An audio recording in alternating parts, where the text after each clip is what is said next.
There's nothing in the rulebook to say that these narrators need to be reliable. Often, the things told to us or shown to us in movies are completely untrue within context of the story itself. So with that being said, I'm Jem from WhatCulture.com, and here are 10 genius movie moments when unreliable narrators changed. Number 10. What else was in Arthur's head? Joker. As Joker focused on the internal battle within the titular character like no other big screen iteration has before, audiences were giving a deeper look into the horror that led to him becoming a serial killing criminal cult leader. Towards the start of the movie, when Arthur, played by Joaquin Phoenix, watches the Murray Franklin show with his mum and imagines himself as a guest, it's clear that he's prone to dreaming. Even after the audience starts laughing at his jokes at the comedy club where he bombs, alarm bells don't go off until after he kills his mother. From there, he heads straight to Sophie's apartment. Sophie lived in the same building as Arthur, and the two struck a quick romance after bonding over the state of where they lived. However, this was just another figment within Arthur's head, though it wasn't revealed straight away. Maybe this was Arthur's way of trying to cope with his life falling to pieces around him, but when she found him in her living room and asked if he was Arthur from down the hall, reality kicked in. Though it was never real, losing Sophie just added fuel to the fire that led Arthur committing murder on live TV with nothing left to lose. From here, looking back, there really is no way of knowing what else was just in his head, and this stretches into Joker Folie à Deux as well. What other aspects of the story happened only in Arthur's head that simply weren't ever revealed to be fiction? Number 9. Slevin's true identity in Lucky Number 7. The Kansas City Shuffle, as Bruce Willis's Mr. Good Cat explained in Lucky Number 7, is when everybody looks right and you go left. It's misdirection that was performed so perfectly by Slevin, not only to the marks of his revenge scheme in the movie, but also to the audience. From the start, Slevin is portrayed as an innocent guy in the wrong place at the wrong time, who gets caught up in a brutal and bloody war between the boss, Morgan Freeman, and the rabbi, Ben Kingsley, thanks to the debts owed them by his friend. It's what Lindsay, played by Lucy Liu, believes, it's what the two warring gangsters believe, and it's what the audience is led to believe. That, and that he is being pursued by the self-proclaimed world-class assassin, Mr. Good Cat. His job, as given to him by the boss by way of paying for Nick's debt, is to murder the son of the rabbi, at which point Good Cat would murder Slevin. However, when Good Cat shows up, he simply hands Slevin the keys to a car outside in order to bring in the body of Nick, to make it look like Slevin died. This is when the illusion shattered, before the man who took the name Slevin explains he was orphaned by the boss and the rabbi right before killing them in the same way they killed his father. Number 8. The narrator was Tyler Durden in Fight Club. Tyler Durden is one of the most iconic and memorable characters in movie history. He was eccentric, unafraid to do things that others would be afraid to do, and in terms of Edward Norton's character,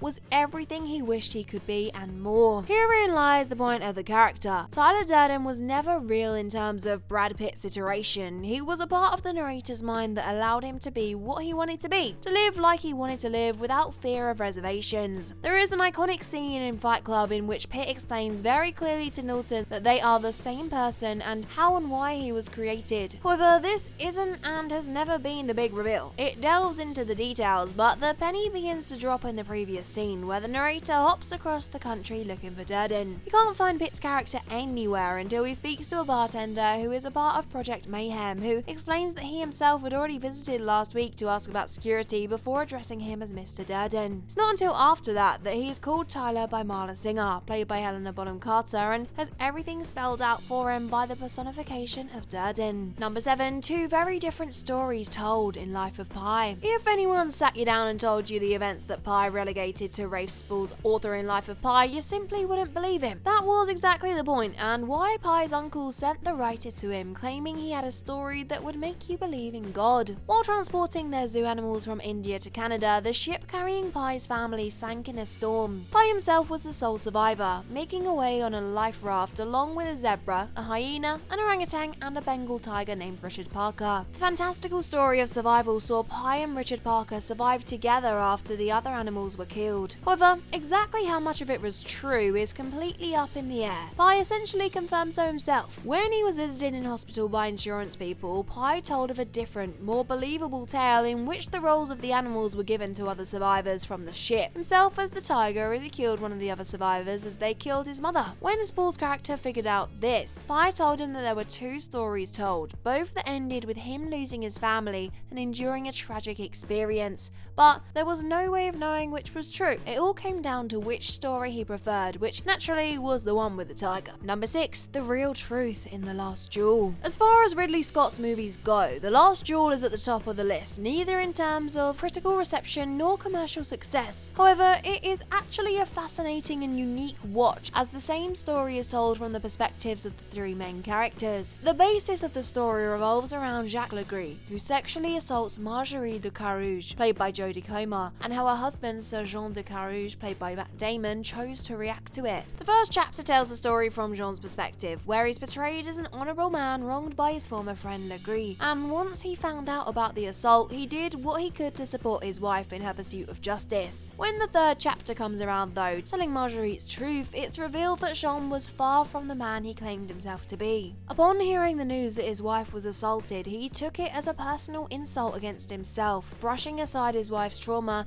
and devastation to further his rivalry with his former friend. Instead of going to the king with the matter, he chose the more personal duel to the death, knowing full well that his loss would result in his wife being burned alive. He blamed her for the entire thing and cared not about her feelings, but instead valued his pride way more. It could have been left that with 3 different versions of the truth, there would be no way of knowing who was genuinely being honest, though the words "the truth" staying just a second after the rest of the words had melted away from Marguerite's title card tells you all you need to know. Number 5. There was no John Shooter in Secret Window. Edward Norton isn't the only one who can project a part of his subconscious as a different person entirely. Just 1 year removed from the eccentric, wacky adventures of Captain Jack Sparrow, Johnny Depp moved towards a more chilling performance as Mort Rainey in Secret Window. Based on Stephen King's novel Secret Window, Secret Garden, Mort became stalked by a man named John Shooter, played by John Turturro, who accused the writer of stealing his story and changing the ending. This soon spiraled into more serious territory as threats were made against Mort's soon-to-be ex-wife Amy. Her house was burnt down and Mort's dog was killed, as were several innocent people. Shooter simply kept coming at Mort no matter what, until a scene showed the latter talking to himself, ironically not too dissimilar to a scene with multiple Jack Sparrows that would release a couple of years later. Mort called one part of his mind he was conversing with Pilgrim, the same thing John Shooter had called him earlier, and everything unravelled from there. There was never a John Shooter, just like Brad Pitt's Tyler Durden never existed. This was instead the manifestation of the part of Mort's mind that wanted to kill his wife after he caught her cheating on him. This is how Shooter wanted to end the story, and this part of Rainey's mind ultimately won. Number 4. Malcolm was dead the whole time in The Sixth Sense. These days, since everybody knows that something's coming to turn the film on its head, M. Night Shyamalan movies are almost judged based on the inevitable twist before anything else. Of course, some of these have been better than others, but there is one that stands alone at the top of the list. The unmistakable director's breakout come with his third outing, The Sixth Sense, back in 1999. After surviving a gunshot wound from a former patient, celebrated child psychologist Malcolm Crowe, played by Bruce Willis, threw himself into his work, doing everything he could to help troubled youngster Cole. Throughout the film though, they seemed happy before he was attacked. Malcolm's relationship with his wife, Anna, had become very strained to the point that they weren't even speaking. However, after Cole revealed to Malcolm his secret, that he could see dead people that didn't even know they were dead, the reason why Crowe's wife continually ignored him made sense. The incredible moment of realization came for both character and audience when Malcolm found that his wife had taken her ring off, and everything Cole said replayed in his head. Number 3. It was Zazil all along in Fallen. An unreliable narrator can be utilised in a movie to devastating effect when done well, and it can even be used to tell an audience exactly what's going to happen without them ever knowing it. This was done perfectly in 1998's Fallen. The story pitted Detective John Hobbs, played by Denzel Washington, against the fallen angel Azazel, a demon of sorts able to shift between human hosts who had eyes on Hobbs' body from the start. The very opening scene showed the detective struggling throughout the snow, with his voiceover narration saying that he wanted to tell of how he almost died. He also said he didn't think it would happen to him at this age, and that to go back to the beginning would take too long. Nothing out of the ordinary here until the movie's conclusion, where Azazel reveals that he had been narrating using Hobbs' voice from the very start. The final showdown saw Hobbs poison himself and lure Azazel into his dying body, seemingly defeating the demon. With no one else around for miles, it seemed like the end for the demon, until you remember that this was the story of how he almost died, taking the body of a stray cat and leaving a trio of dead policemen behind him. Number 2, Edward Daniels is Andrew Ladis in Shutter Island. Teddy Daniels, played by DiCaprio, had one of the more complex points of view for his own life and the story told in Martin Scorsese's Shutter Island. Daniels was a US Marshal brought to Shutter Island to investigate a patient gone missing, before being convinced that there was a conspiracy at the correctional facility for the criminally insane and that he wouldn't be able to leave. But Teddy Daniels, who believed he was there to look for Andrew Ladis, his wife's killer, didn't exist. Daniels was an alter ego with a mission on the island Ladis had created to get away from the fact that he killed his wife after she drowned their 3 children. Dr. Cooley, played by Ben Kingsley, allowed Ladis to play out the fantasy he'd been telling himself for 2 years as part of an attempted roleplay therapy before explaining everything to him in the lighthouse on the island. When Cooley began to talk through the facts, it didn't make sense at first, Trudy. Not until he began calling Teddy Daniels by Andrew did jaws hit the floor and things start to fall in place. And number 1, Amy's diary entries were a lie in Gone Girl. While many of the narrations on this list came in terms of the way the story was told and from certain characters' points of view, Gone Girl is a little more literal. Amy Dunn, played by Rosamund Pike, literally narrates much of the story through her diary entries, something that the police pick up and refer to after she goes missing. As is often the case, the husband instantly becomes a person of interest in the disappearance of Amy, and